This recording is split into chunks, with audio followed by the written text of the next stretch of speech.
푸른 사자 와니니.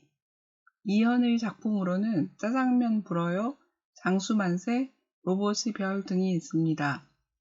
우두머리 마디바가 뛰어올라 어린 버펄로를 덮쳤습니다. 마디바가 버펄로 위에 올라타 날카로운 송곳니를 목덜미에 박았습니다. 마디바가 먼저 먹고 다른 사자들의 차례가 되어 한꺼번에 덤벼들어 먹었습니다. 하지만 또래보다 덩치가 작고 힘도 약한 암사자 와니니는 형제들 사이를 들어가지 못했습니다. 한참 만에 랄라 엄마가 고깃덩이 하나를 던져주어 맛보았습니다. 와니니는 놀거리를 잘 찾아냈습니다. 유난히 눈과 귀가 밝았습니다. 7년 전 죽음의 병을 이겨내고 마디바는 왕국을 세웠습니다. 마디바는 초원의 전설이었으며 와니니는 자신이 마디바의 사자라는 사실이 자랑스러웠습니다. 건기가 깊어갈 무렵 마디바가 엄마들에게 하는 말이 또렷하게 들렸습니다. 와니니는 제대로 된 사냥꾼으로 자라지 못할 게 뻔해. 쓸모없는 아이란 말이다. 잠이 오지 않던 와니니는 낯선 소리를 들었고 그것은 침입자들이었습니다. 마디바의 영토를 침입한 수사자 둘이었지만 비썩 말라 가죽이 뼈에 달라붙은 한심한 꼴이었습니다. 살려달라고 사정을 했고 와니니는 그들에게 숲까지 도망칠 시간을 주겠다고 했습니다. 와니니는 어른들을 깨우려 가려는데 말라이카가 달려왔습니다. 말라이카는 와니니에게 쫓겨갈 수사자가 어디 있냐며 숲속으로 수사자를 확인하러 갔습니다. 돌아온 말라이카는 시체처럼 널브러져 피를 흘렸습니다. 죽어가고 있었습니다. 마디바는 와니니에게 명령했습니다. 너 때문에 말라이카를 잃게 되었다. 당장 나의 영토를 떠나라. 당장 가. 와니니는 어디로 가는지도 모른 채 계속 걸었습니다. 와니니는 혼자가 되었습니다. 원숭이들은 와니니를 보고 쫄쫄 굶어 죽을 거라고 놀려댔고 한 대 치기만 해도 쓰러지는 임팔라들은 눈앞의 사자를 전혀 무서워하지 않았습니다. 와니니는 떠돌아다니며 닥치는 대로 먹었습니다. 흰 개미 왕국을 통째로 먹기도 하고 버려진 기린 뼈를 빨아먹기도 하면서 스스로 하나하나 깨우쳐갔습니다. 와니니는 아산테와 잠보를 발견했습니다. 마디바의 영토에 왔었던 침입자들이었습니다. 그들을 발견했을 때 표범이 다가오고 있었습니다. 이어서 탕탕탕 소리가 터져나오고 어디선가 매캐한 냄새가 퍼졌습니다. 표범이 그대로 쓰러졌고 아산테가 와니니의 목덜미를 물고 뛰었습니다. 그들은 말라이카를 해친 적이 없다고 했고 와니니에게 함께 다니자고 했습니다. 와니니는 모처럼 편히 누워 잠을 잘 수 있었습니다. 아산테는 어깨에 총을 맞아 다리를 절룩거렸고 잠보는 무투와 세 아들이 습격해 형제 자매들이 모두 죽고 자신만 살아남았습니다. 숲을 빠져나올 때 와니니는 토끼와 딱 마주쳤고 반사적으로 토끼를 내리쳐 주둥이를 콱 물어 숨을 막았습니다. 오래지 않아 토끼는 축 늘어졌습니다. 그런데 아산테와 잠보는 토끼를 두고 서로에게 발톱을 세우고 싸워댔습니다. 와니니는 토끼 고기를 물어 숲 한가운데로 던져버리고 먹이를 두고 다투면 다시는 사냥을 하지 않겠다고 말했습니다. 바람의 방향이 바뀌자 하이에나 한 마리의 냄새가 날아들었습니다. 와니니들은 작전을 세워 하이에나를 둘러싸는 데 성공했습니다. 하이에나는 무투와 둘째 아들이 말라이카를 공격했다고 알려주었습니다. 은가레강 근처에서 누를 사냥한 와나니들은 바로 옆 마디바 영토에서 말라이카를 만났습니다. 우람했던 몸집은 형편없이 야유었습니다. 와니니가 쫓겨난 날 말라이카 역시 피냄새를 풍겨대면 무리의 위험이 된다고 쫓겨났다고 했습니다. 와니니는 마디바의 아이라는 자부심이 컸었지만 몹시 혼란스러워졌고 마디바의 영토가 싫어졌습니다. 와니니는 늘 자신에게 고약하게 굴었던 말라이카에게 같이 가자고 했습니다. 와니니가 앞장선 와니니들은 코끼리가 말한 언제나 비구름이 머무르는 초원의 끝으로 향했습니다. 사자들은 상상도 해본 적 없을 만큼 높은 낭떠러지였습니다. 모든 기운을 잃고 돌아가는 게 아닌가 할 때 완인이는 누우의 발소리를 들었습니다. 건기가 끝나고 우기가 돌아오고 있었습니다. 완인이들은 좋은 계절을 마음껏 누렸고 사냥 실력도 늘었습니다. 배불리 먹은 동물들은 영토를 갖고 싶어졌습니다. 무투와 세 아들이 가장 극성맞아 초원 어디를 가건 흔적을 남겼습니다. 완인이는 무투와 아들들의 흔적을 유심히 살폈고 냄새는 마디바의 영토로 향하고 있었습니다.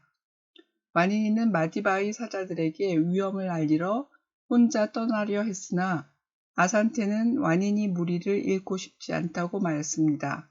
그들은 완인이 무리라고 이름을 정하고 지금까지처럼 함께하기로 약속합니다. 아산테는 완인이와 반대 방향으로 가며 계속 포효하면서 무투와 아들들을 유인했고 완인이와 말라이카는 마디바를 만나러 떠났습니다. 마디바는 위험을 알려준 완인이에게 쓸모없는 아이인 줄 알았는데 잘 자랐다며 다시 마디바의 사자가 될 수 있다고 말했습니다. 하지만 완인이는 자신은 완인이 무리라고 말합니다. 완인이는 아산테의 흔적을 찾아갔고 아산테는 온몸이 상처투성이었습니다. 아산테는 말했습니다. 완인이 무리의 명예를 위해 마디바의 사자를 도왔고 아산테의 명예를 위해 무투와 당당히 맞섰지.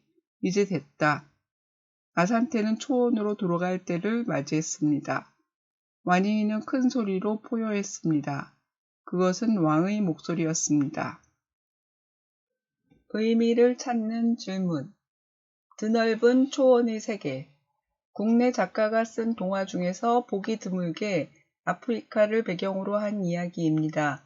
건기에 물과 먹이를 찾아 떠도는 동물들이 생생하게 보입니다.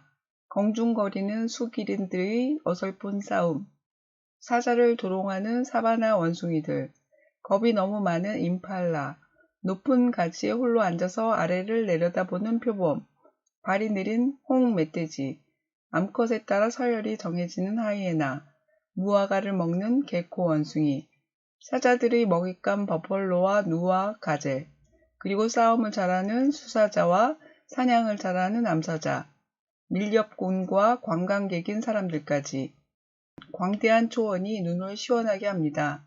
디즈니 영화의 재미와 달리 글이 주는 묘미를 느낄 수 있습니다.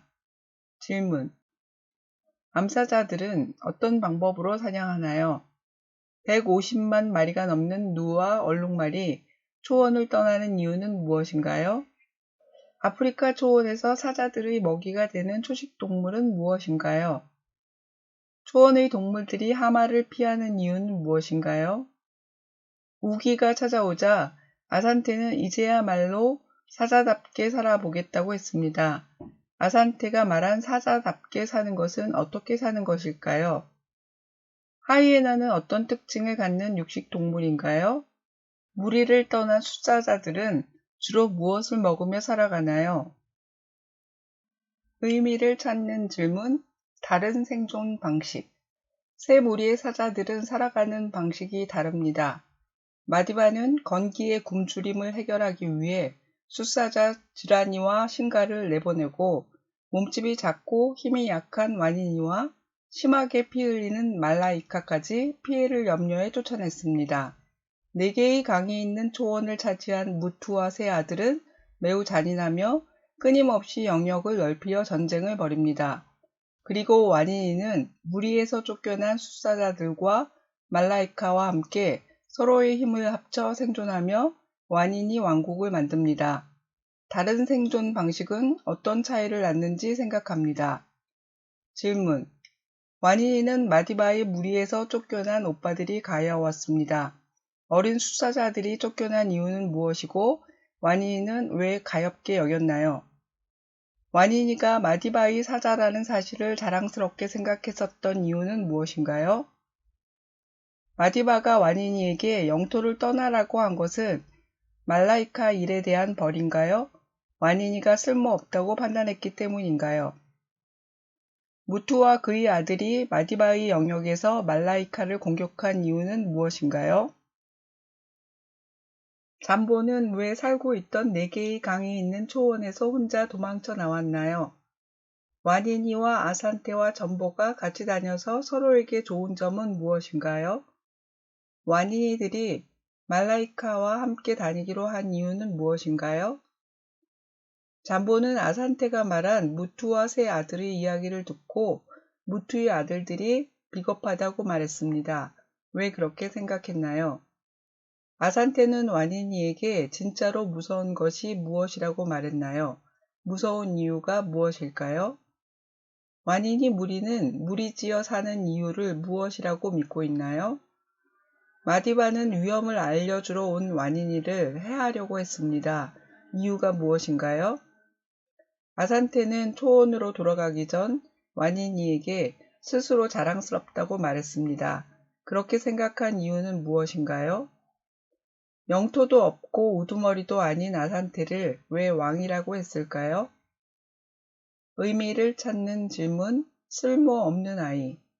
와니니는 마비다가 자신에게 한 말, 쓸모없는 아이는 옳지 않으며 어리석은 말이라고 생각합니다.